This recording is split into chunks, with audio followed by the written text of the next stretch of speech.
Was there anything that you did learn in your PhD that you kind of still use in a different way now that you're in a different role? Oh, entirely. Absolutely. I mean, there are so many soft skills you learn in PhD. If you want to increase impact and have it actually potentially in a patient or, in a building, or the thing is, if you want to see it manifest into the real world, consider commercialization because Welcome to LabMates Beyond the Bench. This is a podcast sharing the stories of researchers and research that has moved beyond the lab bench and into the real world. This is episode 2, and we have Dr. Thomas Grant here from Auckland University, moved into a role at Uni Services. And yeah, we're looking forward to hearing his story and his takeaways from moving outside of an academic career path and into something a bit different in commercialization. So could you tell us a little bit about your career and what you studied and where you did all of that? Yeah, for sure. Thanks, man. It's great to be here. I guess, first things first, I studied undergrad and honours at University of Auckland. I then took quite a gap. I took about 3 years off to travel around, snowboard and find myself, as you like. Nice. And then came back, did my PhD also at Auckland under Margaret Brimble. And then as soon as I was finishing that up, fortunately a role opened up at Uni Services, and I jumped ship from the lab straight into the world of commercialization. Awesome. What was your study then under Margaret Brimble for those who Medicinal don't? chemistry, organic synthesis. I was making eco-friendly anti-fouling compounds to put into marine paint them on your hull of a boat and stop barnacles and gunk. Awesome. And was your project anyway commercialization focused as well? Like, did you already have a natural connection into the world of commercialization through that project, or was that afterwards? Yeah, a little bit. It was definitely commercially targeted. It was in partnership with the Cawthorne Institute down in Nelson as well. Oh, yeah, awesome. And so actually in my third year, I think it was, I did a commercialization workshop that was put on by Uni Services and took the project. I think Uni Services even looked at it as a idea disclosure, but determined that the IP situation wasn't quite what they were looking for. And it might have been the ownership. I don't know the details as to why they never shared that with me. But yes, I guess the project itself was kind of commercially minded. And so I was always kind of, I guess, angling towards that. Yeah, I guess you had a bit more exposure than someone who might have been under like a supervisor that had more purely academic focus. If you were under someone who has already, got that commercial mindset, then you kind of were already exposed to a little bit of that experience in your PhD. Definitely. I even say, even within the lab group, because there are so many people who are doing total synthesis projects that were purely academic or methodology papers, right? I was quite fortunate in the fact that I was working with her, I guess, commercial 2IC, Dave Renison, on that project. Yeah, so. Awesome. Very cool. So did it ever cross your mind to stay in academia and pursue a postdoc, or was it quite clear early on for you that maybe that wasn't the path you wanted to take? I mean, it was always a consideration, doing a postdoc, such a great way to travel the world. But I knew I wasn't cut out for academia. I'm not sure if I should tell this story on a podcast. I almost got kicked out of my PhD after that first year. I think it was about 7 months in, and Margaret pulled me aside one day and said, look, you need to seriously consider whether you want to be here or not. Like, you need to get some results, pull finger and get some work done. And I kind of went home and went, oh, okay. I need to do some work. Were you just enjoying yourself in the lab then? Or was it I think just I was. You just were having a good time and didn't really think necessarily so much in the framework of academia maybe? Yeah, I think, I was, because I'd spent so much time away from the lab, coming back into the lab setting, I was kind of maybe, a bit slower on the uptake and not realizing how actually hard I needed to push myself. But that was a good kick up the butt. I'm glad you managed to push past that. Yeah, me too. Yeah, it's a scary moment when someone tells you you're not quite doing the right thing. Yeah. And you have to make a decision about it. But Yeah. yeah. But I mean, going back to your question, did I consider doing a postdoc? Absolutely. But when the role at Uni Services kind of sprung up, I guess serendipitously, I jumped on it, and haven't really looked back. Right. Yeah, fair enough. And so could you tell us a little bit about what your role is, like what you kind of do day to day and how that kind of differs to what you studied? Yeah, it's a stark difference, I'll tell you that much. But essentially, the short, fun explanation for what I do is I help academics form startups based on their research. So I think we work across the whole spectrum from initial idea concept all the way through to, like a multi-million-dollar investment into that startup company. But at the earliest stage, when we're really engaging with the academics, a lot of the time, the first time we engage with them is when they tell us their idea, Mm-hmm. right? And so that's a confidential process. We then sit down, much like we're doing now, have a chat. We talk about the technology itself. What's the problem they're trying to solve? Like, how novel is it? Like, is it just Mm-hmm. a slight improvement on what's out there, or is it completely game changing? And then we kind of talk to potential end users. We figure out from the academic who would they potentially sell it to, Yeah. and then we talk to those people and say, hey, is this a problem for you guys that you would pay to solve?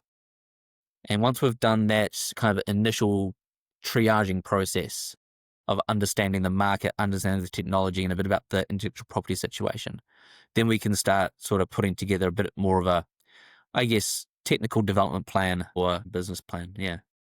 Wow. So you really have to have a lot of different skills in that role to be able to communicate and build a relationship with an academic. It's very different to being able to take something and market it or talk to an industry partner, maybe. Absolutely. Like that Yeah. whole spectrum along the way and understanding IP positions. It's very much a lot of different things you get to learn in that job. Is there anything that you struggle with in terms of the way maybe your academic mindset and things you were taught versus, yeah, what it is like to be in that role? Yeah. Oh, I mean, when I first started, it was like drinking from a fire hose. It was just information overload constantly. It was wild Yeah. because I'd never really had to think about intellectual property or, Hmm. an end user. Not Yeah. really. And the language of that too, right? Yeah, You just think of absolutely. like a patient or Absolutely. a, yeah. And I think, what we learn in academia is so, strict and regimented. Like you have to know the answers to absolutely everything, Hmm. you know, whereas in a business context, if you're making decisions, this is very, very rough, but if you're making decisions on like with anything more than 70% of the information available, you've Hmm. waited too long, you've missed the boat, right? You have to become very, very comfortable operating in an unknown or Hmm. operating without all the information that you think you would really want. Yeah. And so, particularly at the start, I found myself going to so many rabbit holes.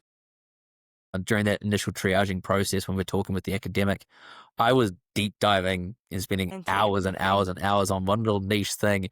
I'd present it to the team very proudly about, look at this presentation that I've done, look at this hard work. And my director or, the senior looking after me would kind of pull me aside after the meeting and say, hey, that was great, but way too much detail. Yeah. It's definitely a different, just a whole different way of approaching a problem, I guess, or solving a problem. And it's easy to be very academic and want to know every piece and every detail before you're selling that idea. It's yeah, not you don't have time for that, and it's not what's required in your role. But it's quite hard to shift out of that, that definitely knowledge. Yeah, that definitely took a lot to shift out of. yeah, yeah. Awesome. Was there anything that you did learn in your PhD that you kind of still use in a different way now that you're in a different role? Oh, entirely. Absolutely. I Yeah. mean, there are so many soft skills you learn in PhD. During that triaging process that I mentioned, we're reading academic journals, we're reading paper literature.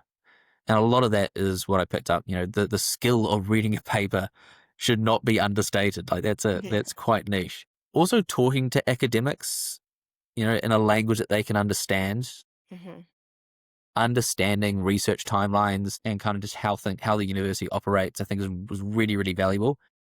Because so much of what we do in this role is relationships driven, Hmm. being able to connect with that academic on a bit more of a personal level, whilst also understanding their academic research, Yeah. it really helps build that trust.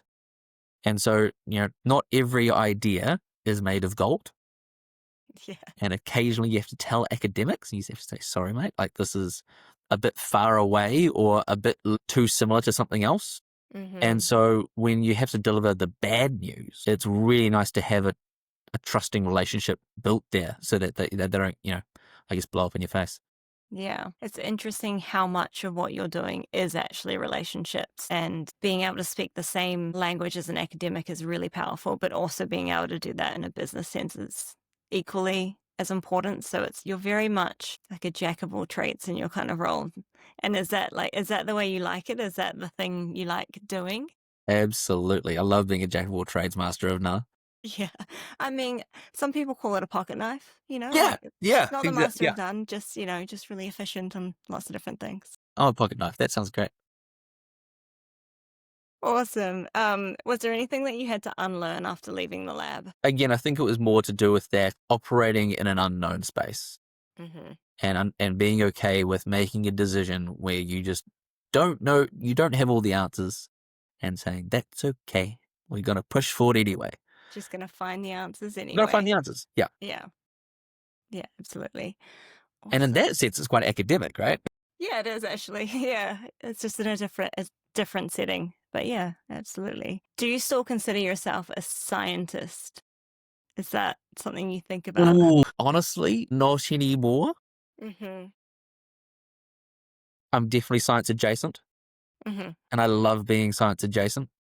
You're I'm comfortable with still it? an absolute nerd at heart, and I love learning all like this frontier new science with predominantly my portfolio is in chemistry. So when you're learning about this, I'm looking more at the drug discovery side of things. And I love finding about new mechanisms of action and new targets.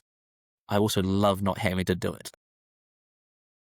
So I is it love your not, happy place then? Like yeah, you love that you can absolutely. nerd out, but equally No move more it long forward. nights sitting on a bench, wondering if this enzyme is going to crystallize or not, things like that. No, I just get the joy of seeing the results. Yeah. And lots of different projects coming to you with results, I guess, is kind of the Yeah, fun thing. Yeah. absolutely. Variety is the spice of life. Do you ever wish you could go back into a lab, or do you just have no desire? Very little desire, Maddie. Very little desire. I'm not gonna lie. I have jokingly, I call myself like the nerdiest finance bro you'll ever meet because I'm very much now kind of in that business world, but I love, love, love the science, and I'm still going to maintain that connection. So yeah, Yeah, fair enough. I mean, I agree. I think I quite like getting back into the lab, but there's a big part of me that just doesn't want to hold a pipette anymore. And there is no nostalgia there. Just no, it's not required. I had too many long nights Mm, in the lab watching an HPLC trace, trying to oh my get like gosh. that thing to that highest purity to ever want to go back. It was just too much. Yeah, for me, I think it was cleaning a flow cytometer at 2 a.m. because it was blocked and you just didn't know whether you were going to get back on the machine to run your next samples or go home and just have a cry. So Yeah, yeah, I think, that was yeah, another thing that I had to unlearn actually.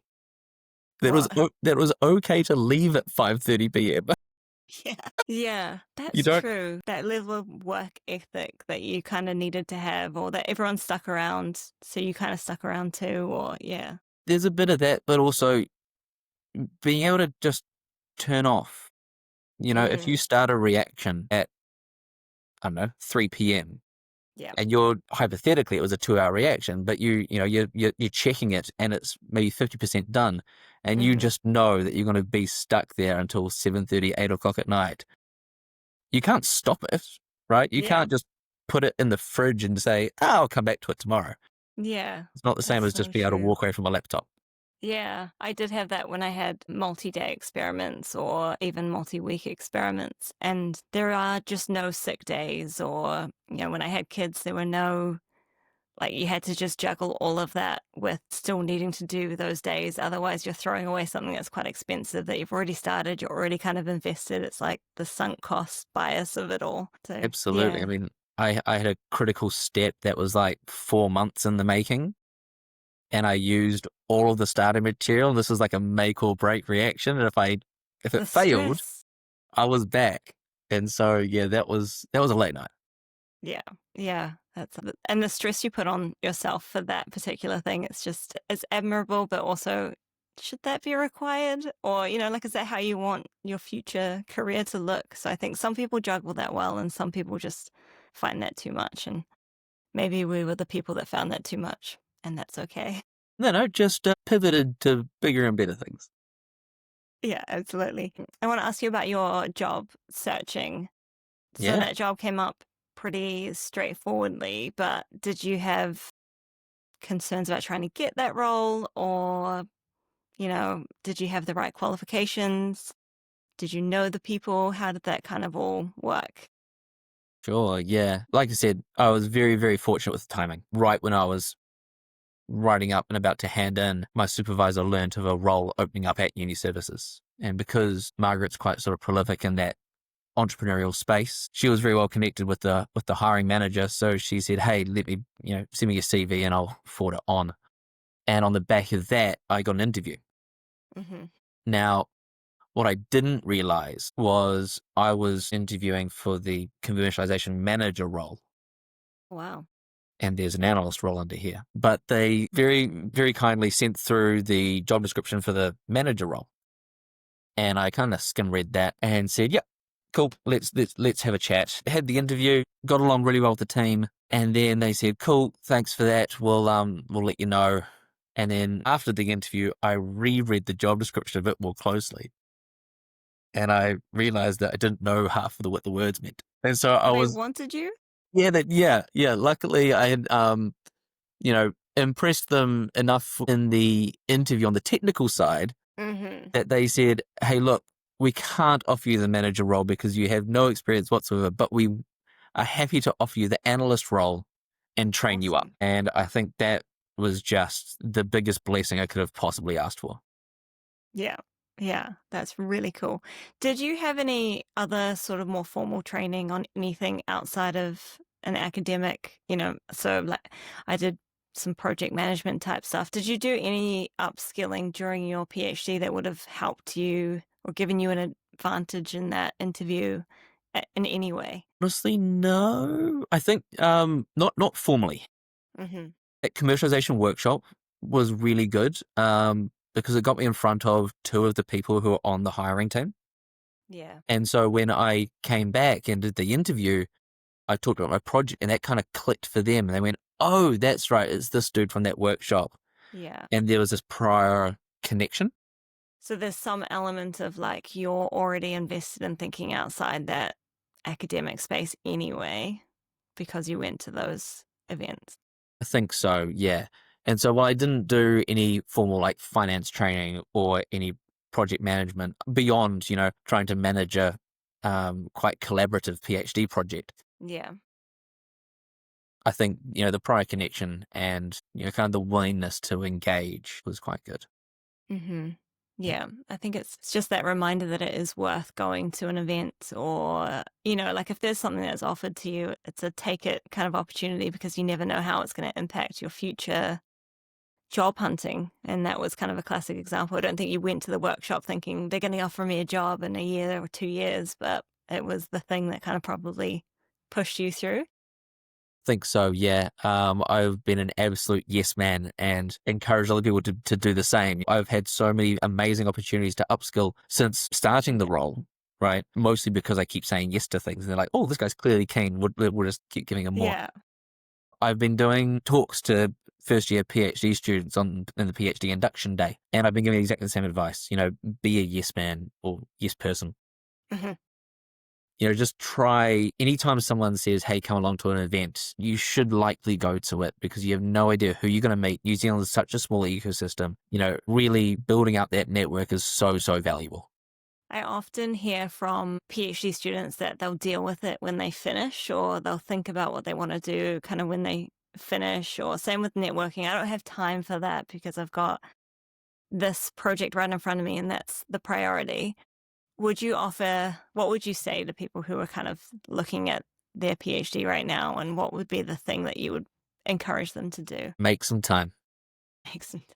Make some time. I know it sounds hard. I know it sounds impossible even to make time or find time because a PhD is so life consuming. Hmm. particularly with the new timelines, University of Auckland, it's quite strict in terms of like when you have to hand in. Mm-hmm. But I would counsel you to say, think in the grander scheme of things, how many people are going to read your thesis? I can always guarantee you that after you hand in and your examiners read it, there's maybe going to be 5 or 6, right? Yeah, that'll be a room full of people who've read it, and then maybe your mum would have Yeah, read the yeah, title. exactly. And that, that key experiment that's going to change your thesis and, is it really? Kind of try to put a bit more of a, I guess, bigger picture lens on your time being a PhD student, because it's so, so valuable. You can pick up so many good skills and build such a cool network Yeah. of like-minded people. You're studying similar things. Clearly you've got at least something in common. You can connect to them on, even the most basic of levels. But that'll be your network going forward. And so the more you can get in front of those people and hang out and do things with, rather than getting that last final piece of data, I think the better. Yeah, absolutely. I would say exactly the same thing. And so important to have that community around you because, well, for my PhD cohort, a lot of us actually went overseas and we're all still connected in different parts of the world now. And some of us have come back and yeah, it's like, what's happening in New Zealand? Can you help me get a job if I want to come back? And I think it's, your community is what gets you through the tough times in a PhD, but definitely being able to zoom out and think about, would future me be happy if I went to this event and made some connections instead of sat in the lab and, I don't know, did this experiment all night or slaved over this analysis? And I think, yeah, being able to think about the overall impact that you're trying to achieve in your career is really important. So awesome. Last bonus question. Is there a myth that people believe about academia that you'd like to change? Academia in general?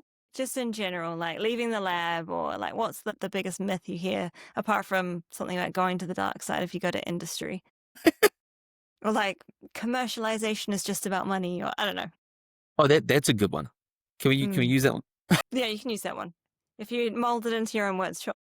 Well, because it's not about money. I mean, the motto, I guess, that we have at Uni Service is increasing research impact, because commercialization is not a dirty word, right? Getting your research from the lab into a business or into the real world and having a potential patient using your technology Mm-hmm. is so much more impactful than publishing it behind a paywall in a high impact factor journal. Like, I'm sorry, impact factor is the biggest crock I've ever heard in my life. I know. When you think about impact and how you want your research to impact the real world, think beyond publishing, because the only people that can read publications are academics. If you want to increase impact and have it actually potentially in a patient or, in a building or just, Mm-hmm. in space. I don't know. Whatever your research Whatever the is, thing is, whatever your yeah. thing is, if you want to see it manifest into the real world, Mm-hmm. consider commercialization, because unfortunately, in the world we live in, money does help things grow, Yeah. but it doesn't have, that's not a bad thing, Mm-hmm. right? If your research, if your product gets out there, I think and that's why I love to do what I do. Right, because I can increase that impact. I can bring these cool inventions into the real world, manifest them actually, and kind of help bring an academic's vision a bit more to life. Yeah. And that's what I Awesome. do when I do. I think that is the myth. The myth is that it's about the, like, my research is for the good, not for the money. And I think that that is a very black and white view of how it works. And actually, just that incentive of being able to commercially bring something to the world is one of the ways for impact. But it is, money is for everything. Nothing is actually free, right? So, and definitely not high impact factor journals. So, yeah. You can bring something through the commercialization pathway and still not make money out of it. It Yeah. doesn't have to be profitable, Yeah. You can do it but it for can be not profit. commercialized. Yeah. And I Yeah. think that's a distinction that some people need to make. Yeah. Awesome. Cool. Is there anything else that you would like to tell PhDs about moving into commercialization? I mean, we covered a lot, but We've is there covered a anything lot. else? Not off the top of my head, but your questions have been fantastic. You've Getting run me better at dry. this. Awesome. Well, thank you so much for joining me today and talking about your role at Uni Services. So you're an investment manager now? Manager. Yeah, Manager. correct. Yeah. Well done. Moved up from analyst. Yeah. It was really great to hear about your journey, your lessons learned from PhD to investment manager. So thank you for spending time with me today and telling the LabMates community about what you do.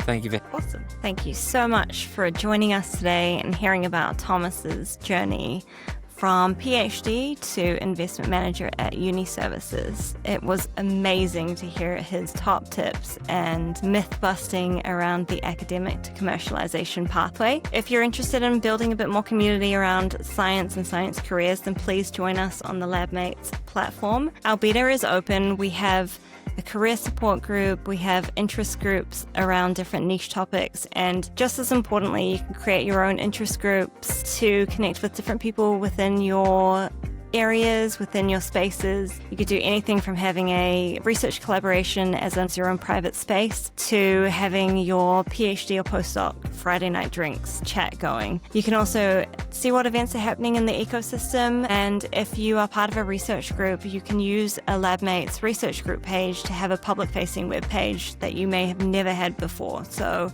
you can talk about the different projects that you have, the things you're working on, and all the members, including students, technicians, and everyone can be a part of that research group, and you can tell the world about what you do. So please join us on the beta. We are so looking forward to having you there and follow along in our journey on these Beyond the Bench podcasts. Thank you.